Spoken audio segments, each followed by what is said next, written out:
Maybe you're one of these brands. Maybe you're one of these Amazon sellers, and you were just pulling your hair out when it came to setting up your TikTok shop.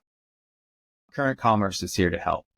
We are certified TikTok shop partners. I have personally met with TikTok team members offline, in person, and we stand at the ready to help you navigate and chart this course as you dive into TikTok shop. There is discoverability unlike any other, and those that discover your products have the convenience of purchasing it in-app. That's what's driving conversion. But a lot of times there's a huge hurdle over the logistics, over the user interface, over getting used to actually how to do this. That's what we're here to do. That's why we're here to help. Because what's about to happen is that thousands of brands, if not more, thousands of Amazon sellers, if not more, are going to jump on the TikTok shop train. We want to help you stand out. We want to optimize your inventory. We want to contribute to your marketplace management. And we want to get your products into the hands of the affiliate marketers, the creators that are actually going to drive conversion. Currentcommerce.io. Follow us, DM us, connect with us at our website. We're here to help. Welcome aboard.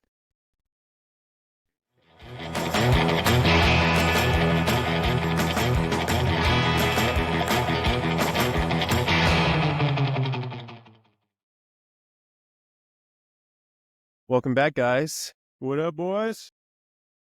Current Commerce in the house. What do you got going on, Brad?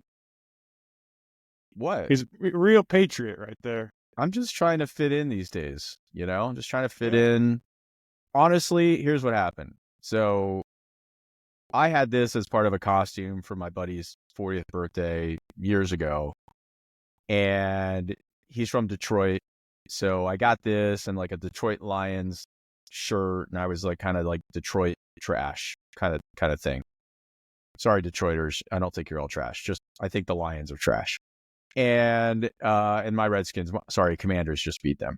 But then yesterday I was at the gym and they had Bruce Springsteen's "Born in the USA," and I hadn't seen that video in so long, and it's such a good song. I love Bruce Springsteen, and he is so into it. Like he is singing that song in his video from back in the 80s so passionately.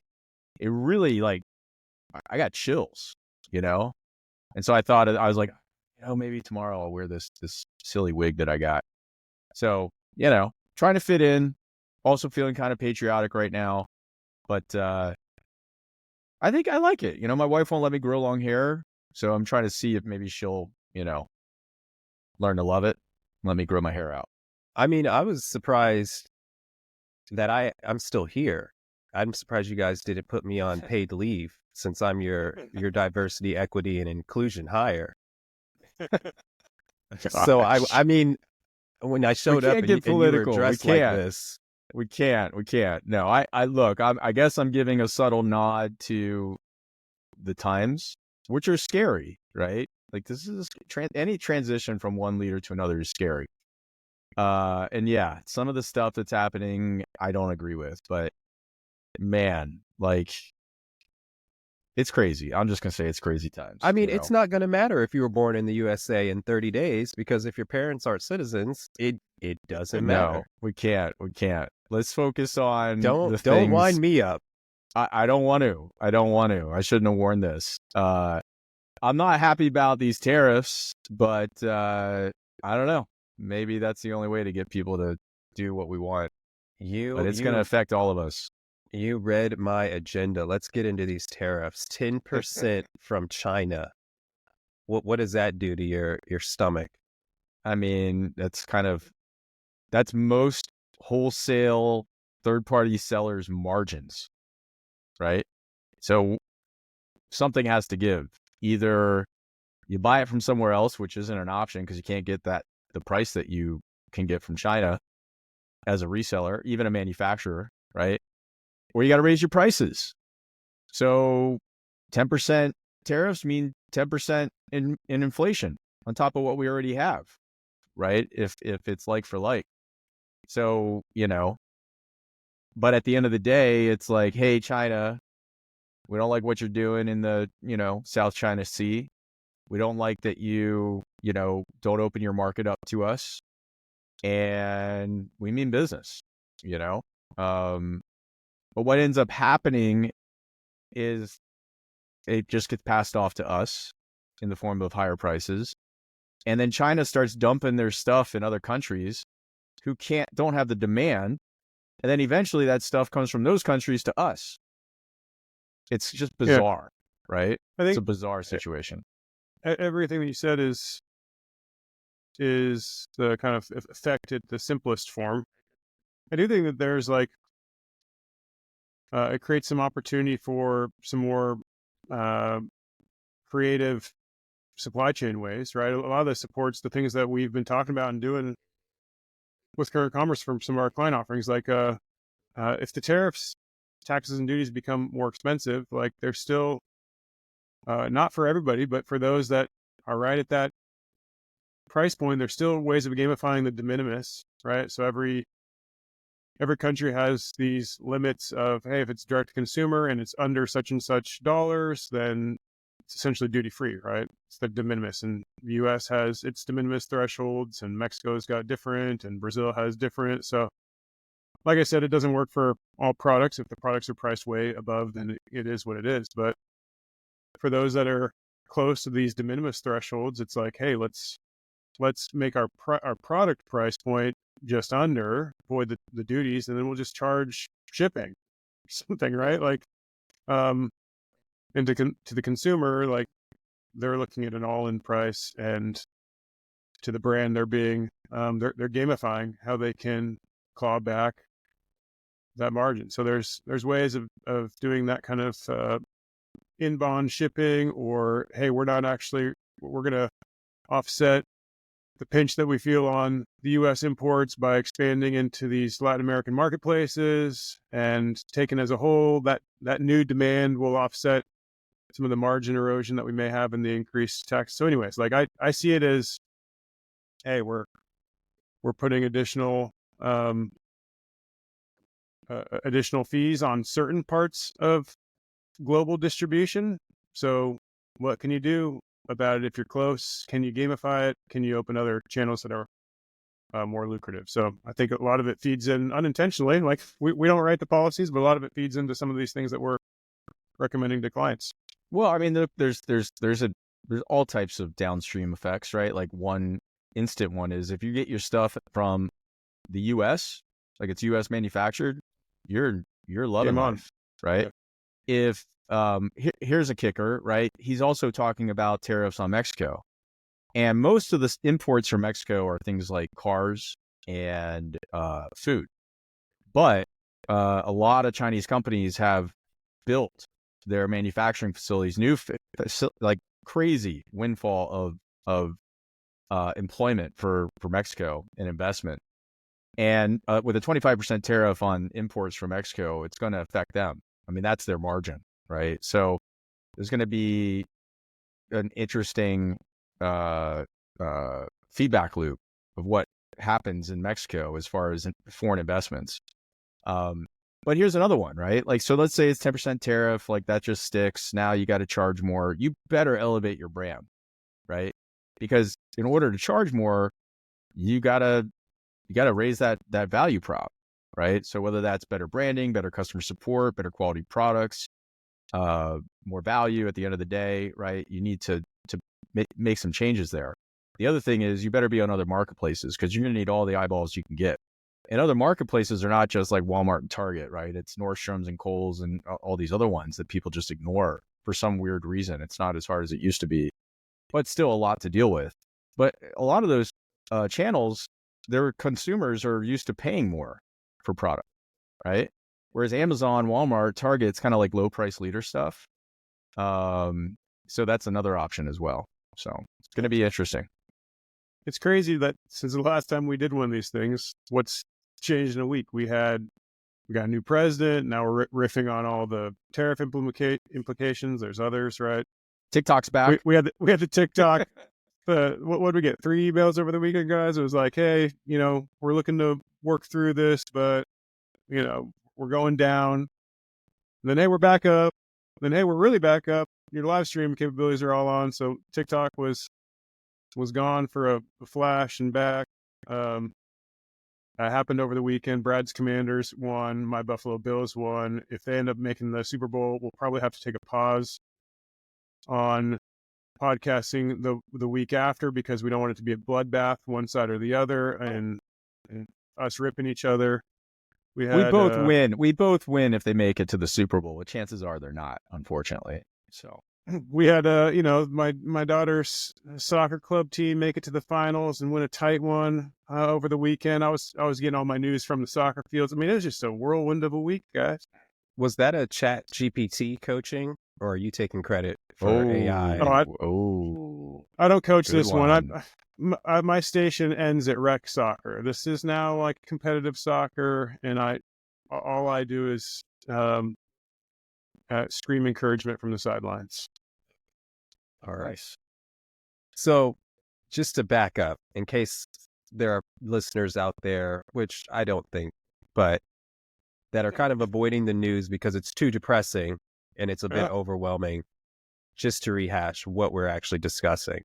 Trump indicated this week that by February 1st, he plans on having an additional 10% tariff on China-based imports and 25% tariffs on imports from Canada and Mexico.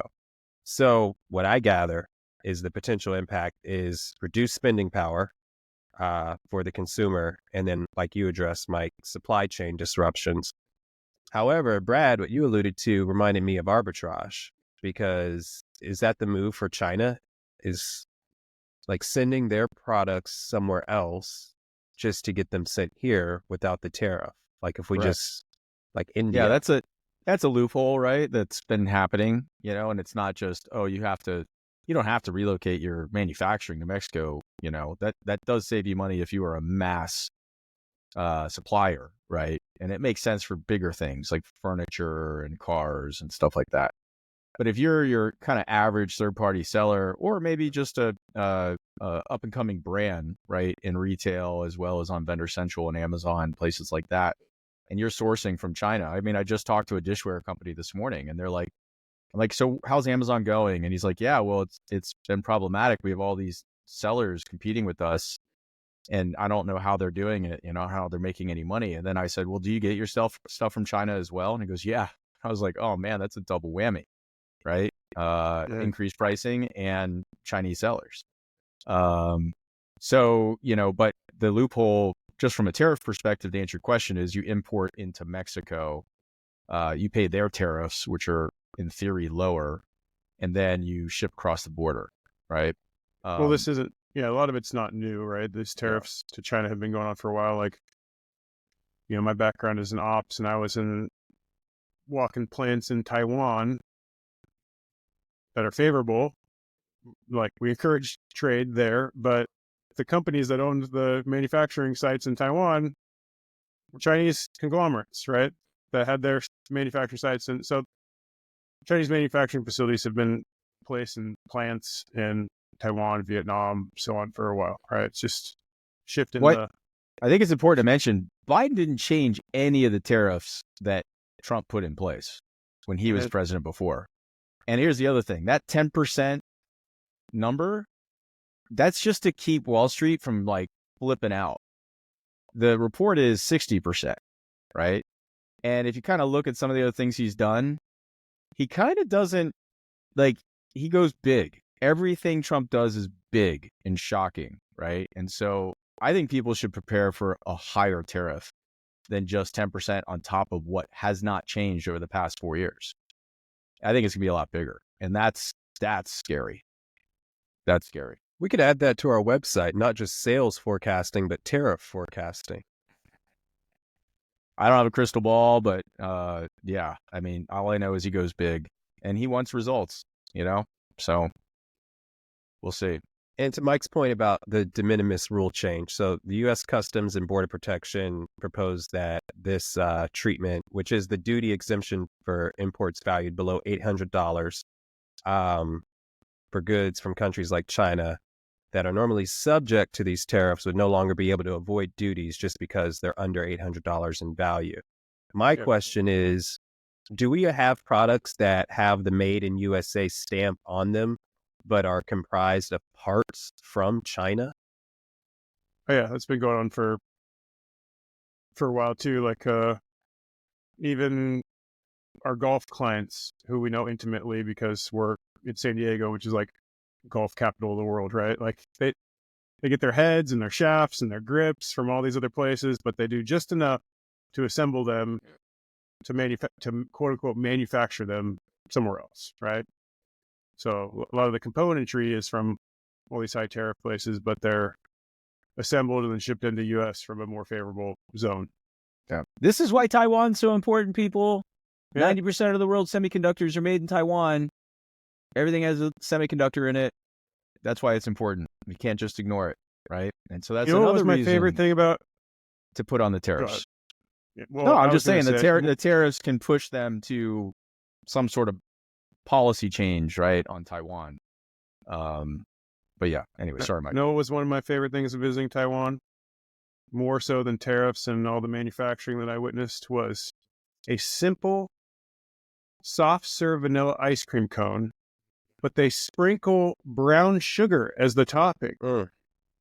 It blew my mind. Something that simple could be that profound. It's that you get the sugar on sugar, guys, but you get some of that texture of the brown sugar, and it's simple. I mean, Why are you messing with me, dude? Eric, Rob, do you- I'll send you a picture. We can put it up on No, the do that notes to of me. my vanilla ice cream cone with brown sugar topping from No, Taiwan. No, send it over. You're misunderstanding. I have been trying to pitch for years. Actually, I have been pitching. I just haven't done it. To open up a soft serve, like an old school 50 style soft serve ice cream place here in San Diego. If you go back east, they're everywhere. Like every town has like this 50s looking like neon light, chocolate vanilla swirl, maybe a banana split, sprinkles. Is it like that's about it. Twisters? Super simple. In a lot of it's called custard, right? Yeah. Let's It's do like it, Brad. soft custard. I think it would go gangbusters out here. Just gangbusters. Who doesn't Simple. like that?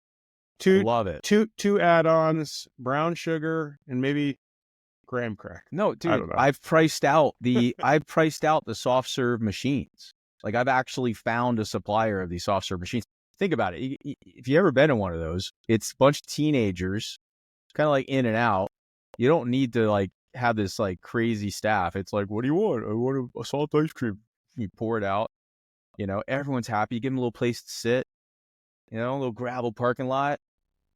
Well, Dude. it's a good regroup, because when I go back to our hometown in Virginia, that's where we go, and you end up running into people that you haven't seen in years, and it's just a good time. It's like you actually can tell your parents, hey, I'm just gonna go grab ice cream before I go underage drink, but you know where to find us for the next hour. Yeah. Well, I mean, try going to like, what's it called? Cold Stone or Menchie's or whatever. Like you come out of there $5, $6, $7 on ice cream later, nowhere to sit, like too many toppings. My kids put like gummy worms and like stuff all over them. Like, God, they don't know what guys, they're doing. Yeah. disgusting. These kids. Ugh. Well, Brad, we were talking about dishware, kitchenware, and you tapped into something I wanted to find out if you guys were aware of this. I'm kind of, the oracle of the group, so let me give you a heads up. Effective April 14th, Amazon is introducing changes to its FBA packaging requirements for sharp objects. So sellers will no longer have access to Amazon's prep services for sharp items like knives, kitchen and dining stuff, even arts and crafts like scissors, craft knives, garden tools. So this update, yes, Amazon is keeping their workers safe, but how does this impact the actual manufacturers? Do you see, the I haven't producers? read all the T's and C's, but do you see SIOC in there, ships in own container? Is that popping out? Because that's kind of where I think they're going, which is when you are sending an FBA, and let's say I'm talking to a knife company later today. Normally, those items, right, they'd come in like a case, right? but they'd have an ASIN sticker on it, right? So that's kind of like what the sellers have to do. They put a label on it. And then Amazon, right, when an order comes in, they'll pull the knife out of the case and then they'll put it in a box and put some wrapping around it and ship it out. That's what we all get. With this new compliance rule, I'm assuming, and we'll confirm, that when a supplier or a seller ships into Amazon, it's got to be in its own box, ready to go. So instead of a case of 12 knives, maybe you can fit 3 boxes or 6 boxes in it. And then the handler pulls it out of the box, puts a shipping label on it, and they don't even have to deal with the knife, right? And that's a big effort. That's a big change because now you got to buy the corrugate. Now you got to pack it. Now you're shipping more. You're basically shipping air. So all the prices go up for those types of items at the end of the day. Yeah, that is And a you can store less. recommendation. Yep. That's a recommendation to enroll in the ships and own container program. But you have to be eligible for that too. Or you go SFP, right? You go seller fulfilled prime, which is probably the most economical bet for a lot of these guys. But Mike, you look like you're studying on the fly. Well, that was good education, Brad. I think you really nailed the SIOC thing. Though, talking to a lot of brands, they may be enrolled, but this, we see a lot of non-compliances in SIOC, and everything you described was spot on. So I'm just listening, happy with your explanation. The only thing you see on my face is what I say over and over and over again, which is all these things are auditable, right? Hey, you can take a look at what's the weights, what's the DIMS, what's the shipping costs, so on and so forth, and where are the sales happening by region, and really understand, like, is FBA the most economical play, assuming that you can plan it well, right? 'Cause it's all about having the right amount of stock, not too much, not too little. Or is an SFP play a better fit, or is even trying a vendor load in a better fit, right? Yeah, those are all good. We should run down that real quick. So Eric Robert, like, ships an own container that we can help people with, right? Done it before. So ships an own container. That's a big change. Seller fulfilled prime, right? So keep your prime badge, but now you're shipping out of your own warehouse or some other 3PL, but you got to hit the windows. So you got to make sure your SLAs are, good to go. And then the last one, like Mike just mentioned, is vendor, right? So as a seller, maybe you switch to vendor if your margins support it, because you'll probably be selling it for less than what you've been selling it for yourself. And you just got to do the math, right? But these things are all easy to test, I should say. Some easier than others. Like ships in your own container is probably the most complicated, right? Because it's not just, I just got to put it in a box. Like, you got to be SIOC certified. So you got to get the box, send it to Amazon. They actually have all these third-party labs that you can send it to. So you don't have to necessarily send it to Amazon. And the lab's got to test that box is the right kind of box, right? That they'll accept. And then you got to buy the corrugate. And then you got to put it together. So it's probably the most complicated. And like you said, now everything takes up more space. So you might have to reconfigure your warehouse positions, and then your pallets are going to fit less because now they got corrugate wrapped around corrugate, so on and so forth. So it's a big change. The good news is they've had SIOC for a long time. Like, a lot of vendors have to do SIOC, like things that like leak, right? They've had like this SIOC requirement for a long time. We did it with Method Soap a long time ago. And that was a tough one, but we did it. And so there's lots of labs and there's lots of corrugate suppliers and lots of 3PLs and stuff now that are more familiar with it. So it's a lot easier than it used to be. So just look up SIOC and then you'll find a bunch of information, or just call us. We'll help you. So is this the time to invest in compliant packaging manufacturers, since they're about to get a huge influx of orders? I mean, the challenge with the market is that boxes, just regular old boxes, is what these guys sell, right? So having like more complicated corrugate, right, like that folds in a certain way or is resistant to a certain amount of drop tests, things like that, they don't make a lot of that stuff, right? So you're going to pay more than what you're used to, like a lot more. What used to cost you maybe, I don't know, 10 cents is probably going to cost you 50 cents. It's that drastic. So just to highlight the key changes with this policy, no prep services. So sellers must fully package sharp items before sending to fulfillment centers. Prohibited materials include bubble wrap and simple boxes are no longer acceptable. And then the non-compliance penalty is that Amazon is just going to chuck your if it does not comply at your expense. He'll do it. They'll do it. Just I give mean, it it's the crazy. boot. It's crazy the stuff they'll do. We had like a product recall once. It wasn't our product. It was a soap, and it was like a product recall. We must have had like 8,000 units in FBA, and they sent them all back piecemeal. It was nuts. And when we opened up a box, they'd just be thrown in there. I mean, it was the craziest thing I've ever seen. So they'll toss your stuff. They will return it back in the shittiest ways. Excuse my language. But yeah, you just nailed it. Those terms you just went through. That's They like PSYOC. send it back in their HelloFresh box. It's like their recycled stuff from their warehouse workers' home. They're like, bring in Oh man. your cardboard. Yeah. All right. But I mean, Well, you're just mhm. mentioning policy changes of recent, but I mean, even 2024 was filled with others, right? Like placement fees, low inventory level fees on FBA. So point is like, if you're heavily dependent on Amazon as your sales channel, like simple policy changes can come out of the blue and you're left reeling, right? So a couple of things. One is having diversity in other platforms. Like Amazon is the beast, right?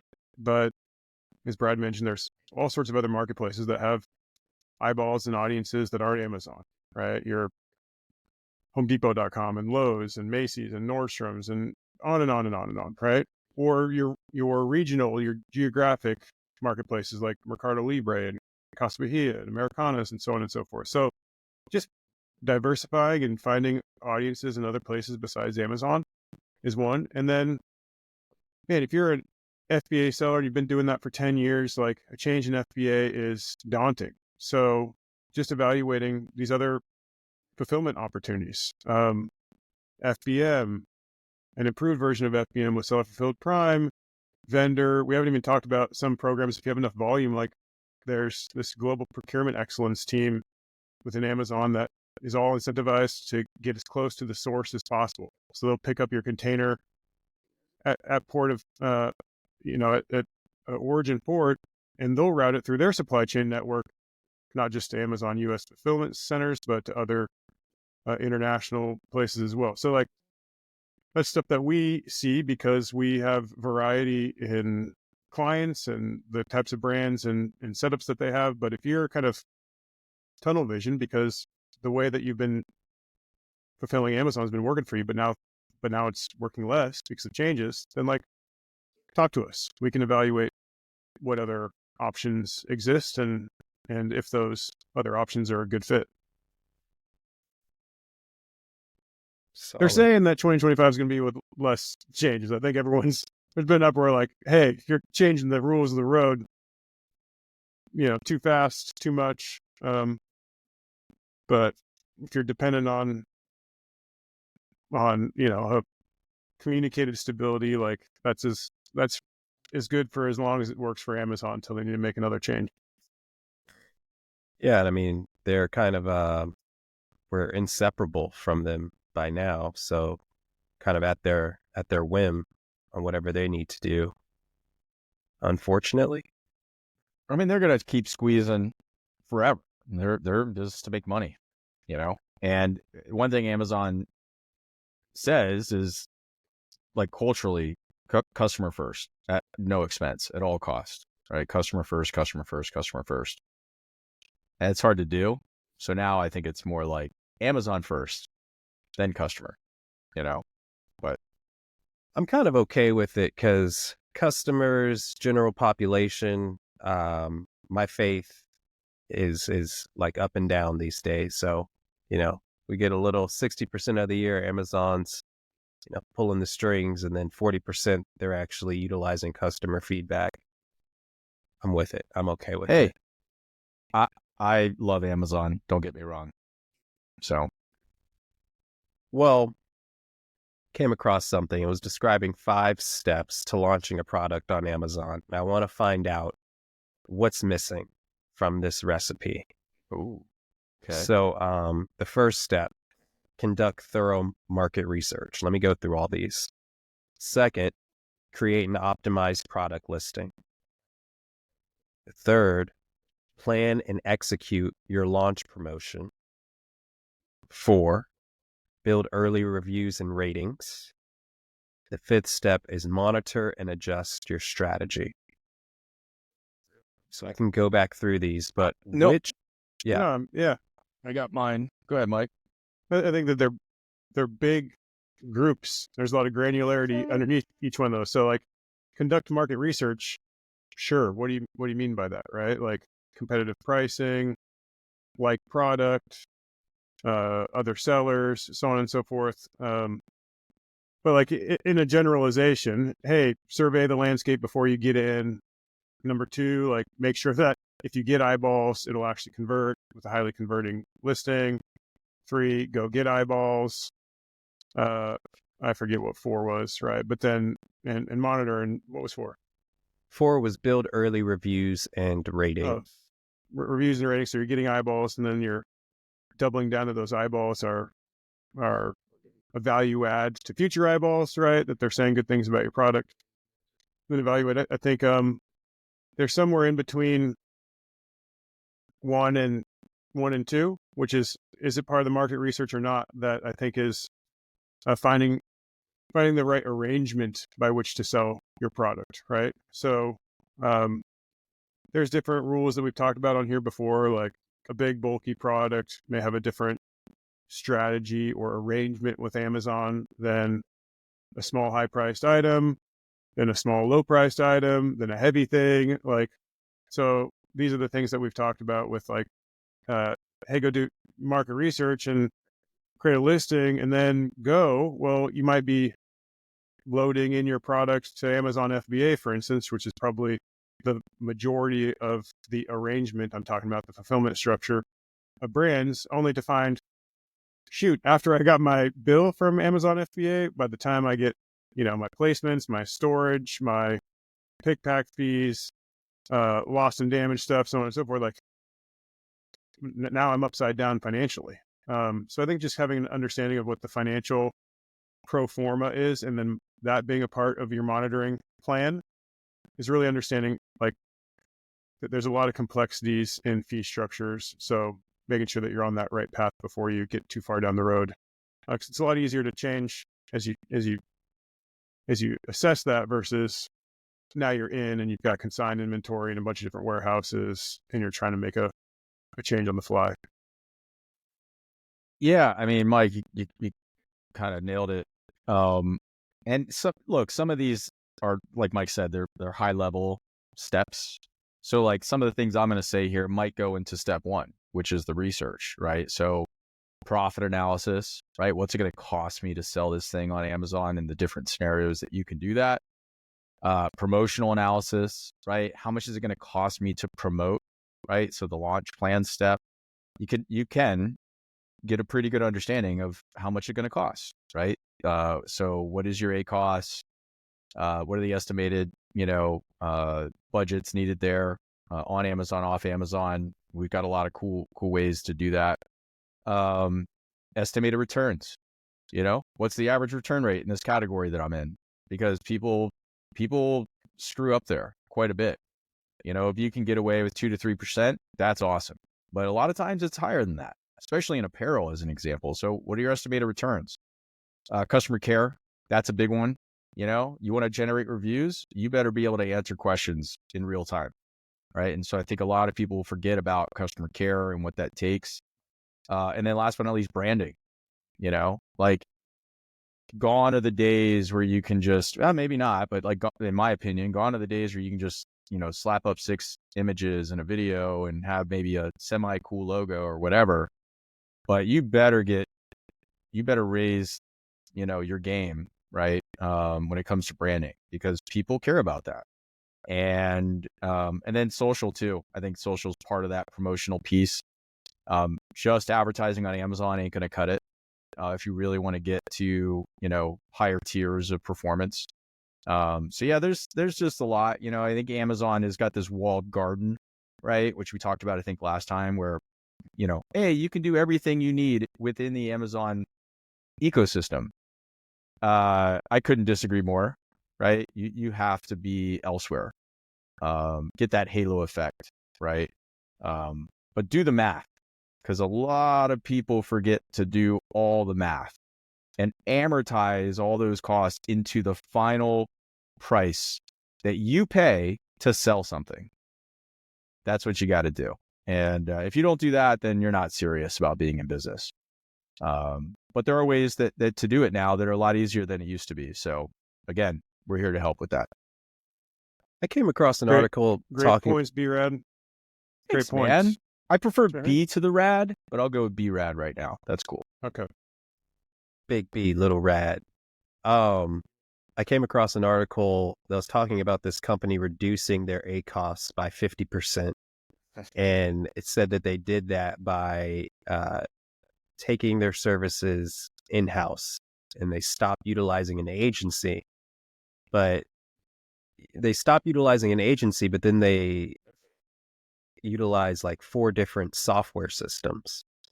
So Current Commerce, do you see us as this in-house spoke? Or, and I guess I was curious about it because one of the services they utilize is one of our partners. I don't know. Like, I don't know. What's the strategy there? I have some thoughts, but Mike, if you want to go first, I definitely have Lots some of thoughts on this. components to, I mean, when you're you're quoting a headline, right? Reducing their ACOS. But I think, well, what are all the components of the ACOS, right? Typically, you're thinking of whatever your cost per click is and the keywords that you're bidding on. And that strategy is kind of a metric that you're always monitoring. But if they're factoring in, yeah, that's how much we're spending on ads, just say Amazon Marketing Services, AMS, right? But now they're putting their indirect cost of their agency, right, and building that into because they have to pay the agency to run the ads through AMS, and they're building that in. And then everybody's talking about not just ACOS, but tacos, your total ACOS. And so there's all these components that I think is how they're justifying that taking it in-house and taking control of their own advertising management was a cost reduction to an agency. And I'd say, great. If you're doing a financial analysis like for like, right, that full-time employee head, fully burdened, benefits and everything else, insurance, and if they're performing, if you got a really good employee and you got them cost effectively versus your agency, and that's the piece that's changed, then great. You got a stellar employee, you should hang on to that one, right? But agencies are typically hired for expertise, right, as specialists, as additional kind of augmented pieces of the team. Okay, so that's sort of like what I hear when I see that. But as Brad was alluding to, there's so many other different pieces that you should be doing to diversify your advertising plan, right? You want to reduce ACOS? Like, don't just lean on Amazon's bidding for a sponsored brand, sponsored product, right? Go and see what those same bidding keywords cost in Google and Facebook, Meta, right? TikTok, so that you're finding cheaper traffic and driving that traffic to your own site possibly, or driving it to Amazon even, right? Because you'll get rewarded in terms of a brand referral bonus if you're a registered brand, and in terms of, outweighted rank that Amazon rewards for getting Google traffic onto Amazon. So build that savings into your ACOS. Hey, why don't we diversify the kinds of ways that we get eyeballs? It's not just cost per click, right? It's not just programmatic media. Like, we can go and pay influencers to promote, and only pay them if they're successful in driving a transaction. So there's just a lot more consideration to be taking into reducing ACOS. A good way of starting is looking at how you're currently performing. We see all sorts of brands that we look at and we say, hey, in the last year, you spent whatever X. You spent $300,000 on ad spend, but like $75,000, I'm just making it like, was unproductive, right? You were bidding on keywords that didn't transact. So how you can rapidly optimize out of those pockets and push more and heavier into things that are working for you. And that's just a review of like one tactic. Now imagine that sort of analysis and monitoring going across your social and influencer strategy, your Meta, your Google, like so on and so forth. So to be thinking about advertising and ACOS more broadly than I think a lot of people are looking at it kind of siloed in what's my overall AMS performance. Yeah, I mean, what we're talking about here is, hire someone or build in-house or outsource, right? Build versus buy maybe is another way of saying it. When it comes to Amazon specifically, right? Like AMS, sponsored ads, whatever, like I think that's a lot of Me Too must-have stuff these days. It's become kind of tactical, right? And so it's all these alternative ways where you can get better return that I think we like to talk about and we like to execute on. We probably are just fine with you being the tactical, executioner of sponsored ads, paid media on Amazon, but you still should have a strategy, right? So I think of us as we're very comfortable in either position. We can be the strategist overall for all things media online, specifically Amazon, and you can be the tactical executioner of that if you want. I think the challenge with that is things are changing all the time, right? To Mike's point, and people come and go. If you have a really good in-house Amazon ads person, right, and maybe they learned it over time because you dropped it in their lap, or an agency built a bunch of campaigns for them and then they took them over because that agency was too expensive or you weren't seeing the return. If they become really good at it, chances are they're not going to be sticking around your organization very long because they can go make a lot more money outside of it, right? So what happens when they leave? What are you going to do? And so I just think the ecosystem is set up in such a way where if you spend enough time trying to find the right partner, you'll get the type of deal that you're comfortable with. But I think a lot of that transitioning is happening now because brands have been letting agencies get away with, well, I'll take 10% of spend, right? Or I'll take 5% or something crazy, right? Which is just kind of ridiculous. I just don't understand that model as a really good model in the space. I think a better model is, hey, listen, we do a lot of things for you. Ads are a part of this, right? And but if your spend or your budgets get like way big because we're doing such a great job, we might have to revisit how this thing is resourced. And some of that may be coming from you, right? Which we're totally fine with. At the end of the day, advertising should not be this huge cost center for you. It should be a profit center. And that's the last thing we want to be as a cost center. But yeah, I like to focus on all the alternative marketing. So creator-based models, which are incentivized off Amazon to Amazon. These things we've talked about in the past, as opposed to, oh, you spend $50,000 a month on Amazon right now. We can manage that and maybe get you like 5% more than you've been getting because we see some changes that should be made. You can get a good person as a direct hire. You can get a good person in an agency.